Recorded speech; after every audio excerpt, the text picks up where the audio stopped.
Now let's get into the gameplay on offer for this title. This is where I thought this game would shine brightest, but instead of the story being a vehicle for killer gameplay, it's very much the other way around.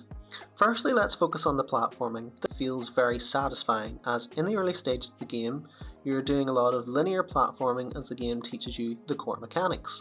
However, when the game gets into full swing and the player is tasked with exploring more open environments and indoor spaces, this becomes a little less fun to work with.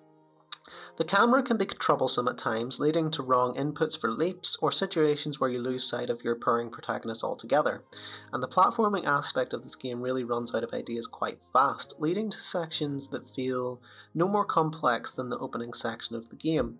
The platforming is essentially a means to an end, but it feels like a missed opportunity in my eyes. Then looking at the puzzles, I think Stray succeeds in offering brain teasers that offer a reasonable challenge without being overly complex or frustrating.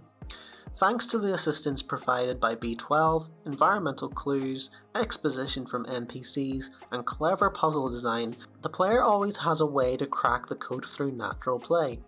I'd be quite surprised if many players needed to consult a guide at any point throughout this game, and that to me indicates great game design. Then lastly, with regards to gameplay, it's also worth mentioning the stealth and combat sections. I thought these were handled very well. The stealth sections reminded me of Deliver Us the Moon due to the similarity of the Sentinel enemies, but in Stray, there were various methods to achieve success through platforming, hiding in boxes, and most importantly, when it all went wrong, there was a lot more room for error.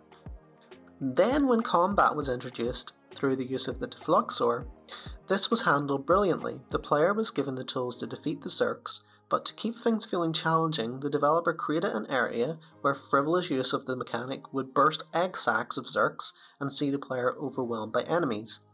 The attention to detail is clear to see throughout all aspects of the gameplay, and while some parts come together much more fluidly than others, as a collective, they combine to create a very fun and satisfying game.